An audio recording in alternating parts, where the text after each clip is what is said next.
ये तेरा नेहा के साथ क्या चल रहा है? क्यों, क्या हुआ? वो आई थी सुबह। क्या बोली? यही कि तू बात नहीं कर रहा है ऑल दैट। क्या प्रॉब्लम क्या है?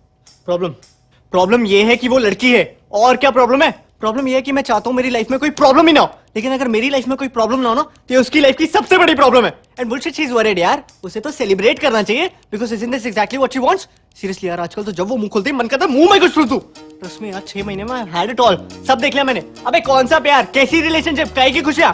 रिलेशनशिप का मतलब ही होता है an end to your own happiness. इसके बाद all you got to worry about is उसकी खुशियां, उसका बर्थडे, उसके कुत्ते का बर्थडे, उसका न्यू ईयर जो कभी तुम्हारा भी न्यू ईयर था।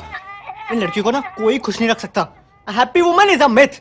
तू बैटमैन वाली को देख ले, साला जब तक बैटमैन नहीं बना तब तक बोलती रही तुम तो कुछ करते नहीं हो, ना कारा हो ना पुंसक हो, मैं तुम जैसे इंसान के साथ कैसे रह सकती हूँ। जिस दिन बेचारा बैटमैन बन गया उस दिन बोली तुम तो बैटमैन बन गए। अरे मुझे तो एक नॉर्मल इंसान चाहिए था, मैं तुम्हारे साथ कैसे रह सकती हूँ। सब साला ना कहानियों का दोष है।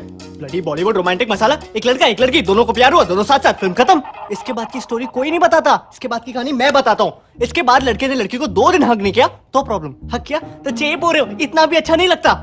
साली शॉपिंग खत्म नहीं होती इनकी। पहले कुशन आए, फिर कर्टेन्स आए, फिर कुशन कर्टेन से मैच नहीं किया तो और कुशन आए। साले मग इतने हैं मेरे यहाँ कि उन्हें बेचने जाऊं तो महीने का खर्चा निकल आए। एक तो जो चीज खरीदने जाएंगे वो चीज खरीद के नहीं आएंगी। 2 हफ्ते दिमाग चाटेंगी, टेबल लेना है टेबल लेना है, 5 घंटे मॉल में बिता के एक सड़ी सी चप्पल उठा के लाएंगी और फिर अगले 2 हफ्ते दिमाग चाटेंगी, टेबल लेना है टेबल लेना है। ऑफिस में काम कर रहा हूँ, फोन आ जाएगा, फोन उठाते ही बोल देता हूँ बात नहीं कर सकता। कितना मुश्किल है बात समझना। 2 मिनट कर लोगे तो क्या हो जाएगा। अरे 2 मिनट कर लूंगा तो तुझे क्या मिल जाएगा, मेरी माँ ठीक से तो कर पाऊंगा नहीं। और इसके बाद आई लव यू बोले बिना फोन काटा तो नाटक। सबसे ज्यादा दिमाग की दही इस मोबाइल फोन ने किए। कतई घटिया इन्वेंशन है साली, कॉन्स्पिरेसी पट्टा है साला पट्टा। एक तो उनके ऐड भी देखो ना, लो जी 1 पैसे पर सेकंड और फोन करो और फोन करो। अरे कॉल सस्ती हो जाने से बात थोड़ी ना बढ़ जाती करने को। फिर इसका जवाब उन्हें भी दो कि तुम्हारे पास बात क्यों नहीं करने को, यू लॉस्ट इंटरेस्ट इन मी, तुम्हें हूं ही करना था तो मैंने तुम्हें फोन क्यों किया। अरे मेरी माँ, मुझे क्या पता तूने मुझे फोन क्यों किया, जाके भारती मित्तल से पूछना। तुझे मैं बता रहा हूँ उस एड में ना वो कुत्ता नहीं कुतिया है। सीरियसली शर्त लगा सकता हूँ।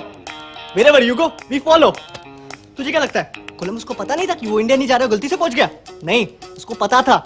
वो बेचारा तो कहीं दूर जाना चाहता था, बीवी के चक्कर में बोलना पड़ा इंडिया जा रहा हूँ, नहीं तो 10 सवाल पूछती। कहाँ जा रहे हो, क्यों जा रहे हो, अच्छा तुम्हें पता भी नहीं कहाँ जा रहे हो, सीधे सीधे क्यों नहीं बोलते मुझसे कहीं दूर जाना चाहते हो। आज तक बेचारे का मजाक उड़ाती है दुनिया। ऑफिस में काम कर रहा हूँ, एसएमएस आ जाएगा आई लव यू, ठीक है मैं भी एसएमएस कर देता हूँ आई लव यू टू। इसके बाद एसएमएस पे एसएमएस शुरू। अबे काम क्या करती है ऑफिस में, 2 एसएमएस का रिप्लाई मत करना, तुरंत फोन आएगा, फोन मत उठा तो 10 मिनट में मैसेज आ चुका होगा I don't think it's working anymore. 10 minute में बाबू आई लव यू से I don't think it's working anymore and this is when they are not even down. अब पता चला ये आदमियों को इतने हार्ट अटैक क्यों आते हैं और ये बंदे इतने सक्सेसफुल क्यों होते हैं, because they don't have a woman to screw their happiness ना। लोग कहते हैं ना कि behind every successful man there is a woman, true, but कोई ये नहीं बताता कि behind every unsuccessful man also there is a woman. और ये तो कोई भी बता सकता है ना कि अनसक्सेसफुल लोगों की तादाद सक्सेसफुल लोगों से कई गुना ज्यादा है इस दुनिया में। साला ऑफिस में काम कर रहा हूँ, कह रहा हूँ लेट हो जाऊंगा तो खाना नहीं खाएगी, फिर भूखी सो जाएगी। अरे मैं कह रहा हूँ खा लो तो दिक्कत, क्या करूँ नौकरी छोड़ दूँ। फिर साले घर जाओ, पहले इन्हें मनाओ इन्हें खिलाओ, इनके बाद खुद की भूख तो वैसी मर जाती है। इस सब के बाद भी अगर इंसान किसी तरह कोने में जाके शांति से बैठा हुआ है ना चुपचाप, तो क्या घड़ी घड़ी क्या सोच रहे हो, क्या सोच रहे हो, क्या सोच रहे हो। अरे कुछ नहीं सोच रहा मेरी माँ, ये सोच रहा हूँ तेरा मुंह कैसे बंद करूँ। क्या सोच रहे हो, कैमरा लगा दूं दिमाग में। इस सब के बाद we never talk, we need to talk, I don't think it's working anymore. मैं तुझे बता रहा हूं you can not discuss anything with a woman because they call it a discussion, but any discussion with a woman is an argument. और argument में तो तू boss उनसे जीत ही नहीं सकता, बिकॉज हम आदमियों की एक बेसिक नीड होती है to make sense in an argument. लड़कियों को कोई फर्क नहीं पड़ता सेंस इसी बेकार सी चीज की वजह से वो आर्ग्यूमेंट कैसे हार जाए। एक तो आज की बात पे आर्ग्यूमेंट आज होगा ही नहीं, आज की बात पे झगड़ा होगा 2 महीने बाद। यहाँ साला याद भी नहीं होता है 2 महीने पहले हुआ क्या था। लड़कियां बचा के रखती है, ये छोटा हथियार नहीं ये बड़ा हथियार है, इसे बड़ी लड़ाई में यूज करेंगे। अरे तू कभी ट्राई कर लियो खुद को सही साबित करने की, तुझे लग ही रहा होगा कि इस पॉइंट से तो अपनी बात को साबित कर लेगा, लेकिन तभी एक आवाज आएगी उंगली नीचे करो। तूने ध्यान भी नहीं दिया होगा लेकिन तेरी एक नादान सी उंगली उनकी तरफ पॉइंट कर रही होगी and suddenly the whole argument will flush down the gutter और मुद्दा ये रह जाएगा how dare you point a finger at me. किसने बनाया रूल, किसने। साला वो बीच आर्गुमेंट में तुम्हें जूता फेंक के मार दे तो कोई दिक्कत नहीं, लेकिन तुम उनकी तरफ एक उंगली पॉइंट कर दो सारा मुद्दा खत्म, वो सही तुम गलत। शादी के पहले वो नागिन मीन क्यों बजता है, क्यों बजता है? क्योंकि ना बैंड वाला भी तुम्हें चेतावनी दे रहा होता है कौन आ रहा है तुम्हारी जिंदगी में, इनका सिग्नेचर ट्यून है वो।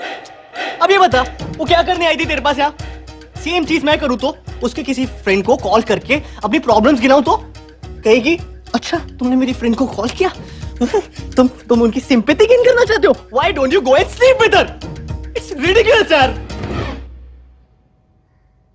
वो उंगली वाला मेरे साथ भी हुआ है।